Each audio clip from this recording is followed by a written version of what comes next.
হরে কৃষ্ণ। আবার একটা একাদশী। কি একাদশী? শয়নী একাদশী। শয়নী একাদশী কবে? শয়নী একাদশী 6 জুলাই রবিবার, 21শে আষাঢ়। তাহলে শয়নী একাদশী হচ্ছে আগামী 6 জুলাই রবিবার হচ্ছে শয়নী একাদশী। অবশ্যই আপনারা সবাই মিলে এই একাদশী পালন করবেন এবং নিষ্ঠার সঙ্গে পালন করবেন। কেন কি হরি শয়নে যাচ্ছেন এই একাদশীর দিনেই। যুধিষ্ঠির বলিলেন, হে কৃষ্ণ, আষাঢ় মাসের কৃষ্ণপক্ষে একাদশীর নাম কি?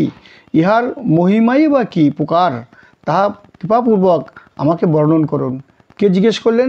যুধিষ্ঠির মহারাজ শ্রীকৃষ্ণকে জিজ্ঞাসা করলেন। শ্রীকৃষ্ণ উহার উত্তরে কহিলেন, হে রাজন, ব্রহ্মা এই একাদশীর বৃত্তান্ত দেবর্ষি নারদকে যাহা বলিয়াছিলেন। কে বলিয়াছিলেন?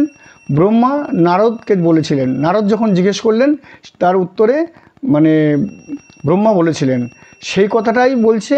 সে নারদ মুনিকে যেটা বলেছিল সেটাই তোমাকে আমি বর্ণন করছি। কৃষ্ণ বলিলেন, আমি সেই আশ্চর্যজনক কথা আপনাকে বলিতেছি। শ্রী ব্রহ্মা বলিলেন, হে নারদ, এই সংসার সত্যি হরিবাসর ভিন্ন আর পবিত্র কিছু নাই। বলছে এই সংসারে হরিবাসর ভিন্ন পবিত্র আর কিছু নাই। যাহারা এই প্রকার পবিত্র পাপনাশক এবং সকল অভীষ্ট প্রদাতা একাদশীর ব্রত না করেন, বলছে যাহারা অভীষ্ট সব রকম ফল এই একাদশীতে দিতে পারে, তাই যাহারা না করেন তাহারা নিশ্চয়ই নরক যন্ত্রণার বাঞ্ছা করেন। তাহারা কিন্তু অবশ্যই নরক যন্ত্রণা বাঞ্ছা করেন। এই দেখুন, হাজার হাজার কোটি কোটি মানুষ একাদশী তো করে না, তারা অবশ্যই নরক যন্ত্রণা ভোগ করবেন। কেন সেটাই বলছেন এখানে, তাহারা নিশ্চয়ই নরক যন্ত্রণা বাঞ্ছা করেন। বলছে আষাঢ় মাসের শুক্লাপক্ষে একাদশীর শয়নী নামে বিখ্যাত। তাহলে এই আষাঢ় মাসের শুক্লাপক্ষেও একাদশী শয়নী নামে বিখ্যাত। ভগবান শ্রী ঋষিকেশ প্রীতি বিধানের জন্য এই উত্তম ব্রত সকলেরই করণীয়। বলছে ভগবান শ্রী ঋষিকেশের প্রীতি বিধানের জন্য সকলকেই এই একাদশীর করা বাঞ্ছনীয় বা কর্তব্য। সেজন্য সকলেই এই শয়নী একাদশী করবেন। এই ব্রতের সম্বন্ধে মঙ্গলময় এক পৌরাণিক আখ্যান আছে, আমি এখন তাহাই বলিতেছি। এগুলো কে বলছেন কাহাকে? এটা ব্রহ্মা নারদকে বলছেন। আবার এখানে শ্রীকৃষ্ণ সেই ব্রহ্মার যে বাক্য বলেছিলেন সেইগুলো এখানে যুধিষ্ঠির মহারাজকে শ্রীকৃষ্ণ বলছেন। বলছে পুরাকালে সূর্যবংশের মান্ধাতা নামে একজন মহর্ষি ছিলেন। সূর্যবংশের মান্ধাতা নামে একজন মহর্ষি ছিলেন। তিনি সত্য প্রতিজ্ঞ এবং প্রতাপশালী চক্রবর্তী রাজা ছিলেন। প্রজাগণকে তিনি নিজ সন্তানের মতোই প্রতিপালন করিতেন। খুব ভালো রাজা ছিলেন, নিজের সন্তানের মতোই প্রজাদের পালন করতেন। সেই রাজ্যে কোনো প্রকার দুঃখ ব্যাধি, দুর্ভিক্ষ, আতঙ্ক, অন্ন অভাব কিংবা কোনো অন্যায় আচরণ ছিল না। দেখুন, কোনো দুর্ভিক্ষ, অন্নর অভাব কিছুই ছিল না। এত নিষ্ঠাবান রাজা ছিলেন।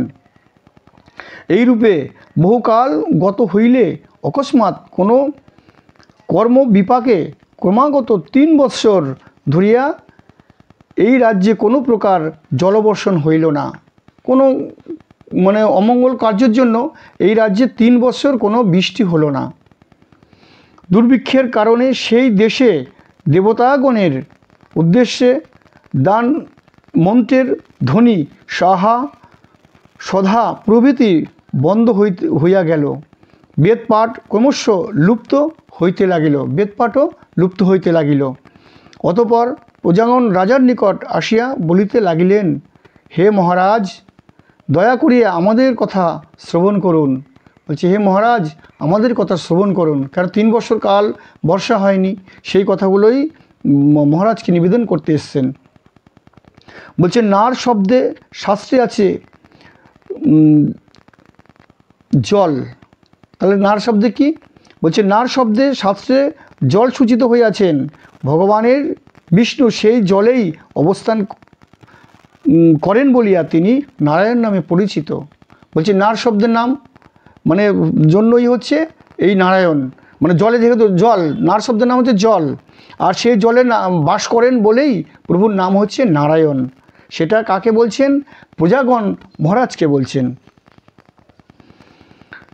নারায়ণ নামে পরিচিত মেঘ রূপে সেই শ্রী ভগবান সর্বত্র বৃষ্টি বিস্তার করিয়া থাকেন। বলছে ভগবান সেই জল বাষ্পরূপে করিয়া বৃষ্টি রূপে বিস্তার করিয়া থাকেন। সেই বৃষ্টি হইতে অন্ন এবং অন্ন হইতেই প্রজার উৎপত্তি হয়। সে অন্ন খায়, অন্ন খেয়ে বড় হয় এবং উৎপত্তিও হয়। বর্তমানে সেই অন্নের অভাবে প্রজা ক্ষয় হইতে চলিল, মানে 3 বছর যেহেতু বর্ষা হয়নি, সেই জন্য প্রজাগণ না খেতে গিয়ে দুর্ভিক্ষ কারণ হচ্ছে বলেই ক্ষয় হতে চলেছে, মানে সেইটা ক্ষয় হচ্ছে। অতএব হে রাজেন্দ্র, আপনি এই প্রকার কার্য করুন যাহাতে যোগক্ষেম সিদ্ধ হয়, মানে এই কার্য যাতে সিদ্ধ হয়, সেটা মহারাজকে সব ব্রাহ্মণগণ এবং প্রজাগণ তাকে সে কথা বললেন। রাজা মান্ধাতা উত্তরে কহিলেন, তোমরা ঠিকই বলিয়াছ, তোমরা ঠিক বলিয়াছ। অন্ন হইতেই প্রাণীর উদ্ভব, অন্নর দ্বারাই প্রজা পালন, সুতরাং উহার অভাবে প্রজার ক্ষয় হয়ে থাকেন, উহার অভাবেই প্রজা ক্ষয় হয়ে থাকেন, রাজা বলছেন। আবার রাজার দোষেও রাজ্য নাশ হয়, বলে রাজার যদি কোনো দোষ থাকে তাতেও কিন্তু রাজ্য নাশ হয়। আমি নিজ বুদ্ধিতে আমার নিজের কোনো দোষ দেখিতে পাইতেছি না, বলছে আমি নিজের বুদ্ধিতে কোনো দোষ খুঁজে পাচ্ছি না, মানে আমার নিজের দোষ আমি খুঁজে পাচ্ছি না, সে কথাটা রাজা বললেন। তথাপি প্রজাদের কল্যাণের জন্য আমি আপ্রাণ চেষ্টা করিব, তবু আপ্রাণ চেষ্টা করব প্রজাদের কল্যাণ করার জন্য। অনন্তর রাজা বিধাতাকে নমস্কার করিয়া সৈন্যের সহিত বনে গমন করিলেন এবং রাজা প্রধান প্রধান ঋষিদের আশ্রমে ভ্রমণ করিতে লাগিলেন। ওখানে যত ওনারা মানে রাজ্যের শেষ সীমান্তে যারা যারা বড় বড় ঋষি ছিলেন তাদের ওখানে ভ্রমণ করিতে লাগিলেন। এই রূপে একদিন তিনি ব্রহ্মার পুত্র অতীব তেজস্বী অঙ্গিরা নামক ঋষির দর্শন লাভ করিলেন, মানে বহু ঋষির দর্শন করেছেন, আর এই ভ্রমণ করিতে করিতে একদিন ব্রহ্মার পুত্র অঙ্গিরা ঋষির সঙ্গে দর্শন করলেন বা দর্শন পেলেন। রাজা তাহার চরণে প্রণত হইলে ঋষি তাহাকে আশীর্বাদ ও কুশল জিজ্ঞাসা করিলেন। যখন দণ্ডবত প্রণাম করলেন রাজা, তখন আশীর্বাদ দিলেন এবং কুশল কথা জিজ্ঞাসা করলেন রাজার। রাজা তখন তাহার আগমনের কারণ ঋষির নিকট সবিস্তারে ব্যক্ত করিলেন, সব কথা সবিস্তারে ঋষিবরকে বললেন। ঋষি কিছুক্ষণ ধ্যানস্থ হইলেন, তখন কিছুক্ষণ চোখ বুজে ধ্যান করতে লাগলেন। তারপরে চোখ খুলে তখন বললেন, হে রাজন, এটি সত্যযুগ। কী যুগ? সত্যযুগ। এই যে সত্যযুগের কথা হচ্ছে, এটা সত্যযুগ। এই যুগে সকল লোক বেদপরায়ণ এবং ব্রাহ্মণ ভিন্ন অন্য কেহ তপস্যা করে না। বলছে এই মানে যুগে ব্রাহ্মণ ভিন্ন অন্য কেহ তপস্যা করে না, কিন্তু এ রাজ্যে এক বিশলী শূদ্র, খুব নিচু জাতের শূদ্র আর কি, সেটা বলে বিশলী শূদ্র তপস্যা করিতেছেন। তাহার পক্ষে এই আকার্য সাধনের জন্যই রাজ্যে এইরূপ অনাবৃষ্টি হইতেছেন। বলছে অকার্য সাধন করছেন কেন? এই সময়ে এইখানটায় মানে শূদ্রদের মানে তপস্যা করার নিয়ম নেই, শুধু ব্রাহ্মণরাই তপস্যা করবেন। সেই অকার্য করার জন্যই অনাবৃষ্টি হচ্ছে আপনার রাজ্যে। সুতরাং তাহাকে বধ করিলেই দোষ শান্তি হইবে। বলছে তাকে বধ করে দিন, বধ করলে এই দোষ কেটে যাবে। রাজা তদুত্তরে কহিলেন, বিশলী হইলেও তিনি তপস্যা করিতেছেন, সুতরাং তিনি নিষ্পাপ, তাহাকে বধ করিতে পারি না। বলছে সে হলেও সে তো নিষ্পাপ, সে তপস্যা করছেন, আমি তাকে বধ করতে পারি না। আপনি অন্য কোনো উপায় থাকিলে তাহা দয়া করে উপদেশ করুন। অন্য কোনো উপদেশ মানে থাকে যদি রাস্তা, সেটা উপদেশ করুন। মহর্ষি অঙ্গিরা বলিলেন, আপনি আষাঢ় মাসের শুক্লাপক্ষে শয়নী নামক প্রসিদ্ধা একাদশী ব্রত যথাবিধি পালন করুন। তাহলে আষাঢ় মাসের শুক্লাপক্ষীয় ছয়নী নামক একাদশী আপনি যথাবিধি রূপে পালন করুন, সেটা অঙ্গিরা ঋষি রাজাকে উপদেশ দিলেন। এই ব্রতর প্রভাবে নিশ্চয়ই রাজ্যে বৃষ্টি হইবে, সন্দেহ নাই। তাহলে আপনার অবশ্যই বৃষ্টি হবে, কোনো সন্দেহ নাই।